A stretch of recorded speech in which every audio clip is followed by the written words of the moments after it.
వరంగల్లో బస్సు ప్రయాణికులకు ఎదురు చూపులు తప్పడం లేదు. బస్ షెల్టర్స్ ఉన్న చోట బస్సులు ఆగడం లేదు. ప్రయాణికులున్న చోట బస్ షెల్టర్స్ ఎత్తేస్తారు. దీంతో ప్రయాణికులు తీవ్ర ఇబ్బందులు పడుతున్నారు. ఉమ్మడి వరంగల్ జిల్లాలోని హన్మకొండ, వరంగల్, జనగామ, మహబూబాబాద్, జయశంకర్, భూపాలపల్లి జిల్లాల్లో 9 డిపోలలో 950 బస్సులున్నాయి. రోజుకు 1,00,000 మంది ప్రయాణికులను 10 లక్షల కిలోమీటర్ల వరకు గమ్యస్థానాలకు చేరుస్తున్నాయి. ఆర్టీసీకి ప్రతిరోజు 1.5 కోటి ఆదాయం వస్తోంది. ఆర్టీసీ బస్సులు వెళ్లే రూట్లో బస్ బేలు ఏర్పాటు చేశారు. ఆర్టీసీ, మున్సిపల్ కార్పొరేషన్ అధికారుల సమన్వయం లోపం వల్ల ఓరుగల్లు నగరంలో బస్టాప్లున్న చోట ప్రయాణికులకు బస్ బేలు ఏర్పాటు చేయలేదు. దీంతో ప్రయాణికులు రోడ్డుపై నిలబడి బస్సుల కోసం ఎదురు చూస్తున్నారు. కొన్ని చోట్ల బస్ బేలు ఏర్పాటు చేసినా బస్సులు ఆపటం లేదు. వరంగల్ నుంచి కరీంనగర్ వైపు, హన్మకొండ నుంచి ఖమ్మం వెళ్లే రూట్లో బస్ బేలు లేకపోవడంతో ప్రయాణికులు ఇబ్బందులు పడుతున్నారు. బస్సులు ఆగాల్సిన చోట బస్ స్టాపులుగా లేవు. బస్సు ఆగని చోట మాత్రం బస్ స్టేషన్లుగా కట్టడం అనేది అది నిరుపయోగంగా ఉంది.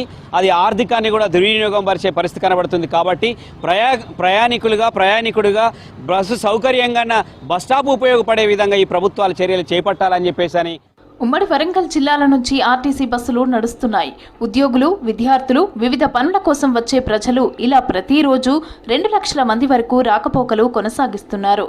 ప్రయాణికుల కోసం నగరంలో 126 చోట్ల బస్టాప్లు ఏర్పాటు చేశారు. వాటి అప్గ్రేడ్ పేరుతో జీడబ్ల్యూఎంసీ, ఆర్టీసీ కోఆర్డినేషన్తో ట్రై సిటీలో ఒక్కో బస్ షెల్టర్కు 2 లక్షల చొప్పున ఖర్చు చేసి 86 చోట్ల కొత్త బస్ బేలు ఏర్పాటు చేశారు. అధికారులకు ప్లానింగ్ లోపం వల్ల కొన్ని చోట్ల పాత బస్టాప్లు ఎత్తేశారు.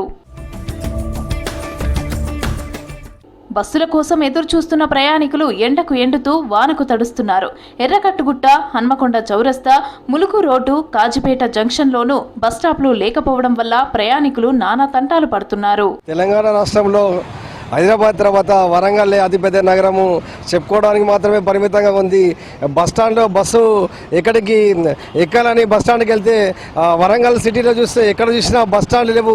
గత 2 సంవత్సరాల క్రితము నగర అభివృద్ధి కోసము ఉన్న బస్టాండ్లని అక్కడక్కడ మాత్రమే బస్టాండ్లు ఉండేది. వాటిని కూడా తొలగించారు. ఆ తొలగించి ఇప్పటి వరకు నిర్మించలేదు కొత్తవి. బస్టాండ్లలో నిలబడితే ఎండవలసి వస్తుంది. వర్షానికి తడవలసిన పరిస్థితి ఉంది. బస్టాండ్లు తొలగించి ప్రైవేట్ యాజమాన్యానికి, వ్యాపార సంస్థలకి నెలకొల్పడానికి వీళ్ళు తొలగించినట్టుగా అనిపిస్తుంది. బస్సుల్లో ప్రయాణికుల కోసం బస్ బేలు ఏర్పాటు చేసినా కొన్ని చోట్ల ప్రయాణికులు ఉపయోగించుకోవటం లేదంటున్నారు ఆర్టీసీ అధికారులు. నగరంలో బస్టాప్లు అవసరమైన 40 ఏరియాలను గుర్తించామన్నారు. ప్రభుత్వానికి ప్రతిపాదనలు పంపి బస్ బేలు ఏర్పాటు చేస్తామని చెప్పారు. ఒక్క షెల్టర్ పెట్టడానికి మాకు 3 రోజులు పట్టింది. అట్లా కాకుండా ఏంటంటే కొంచెం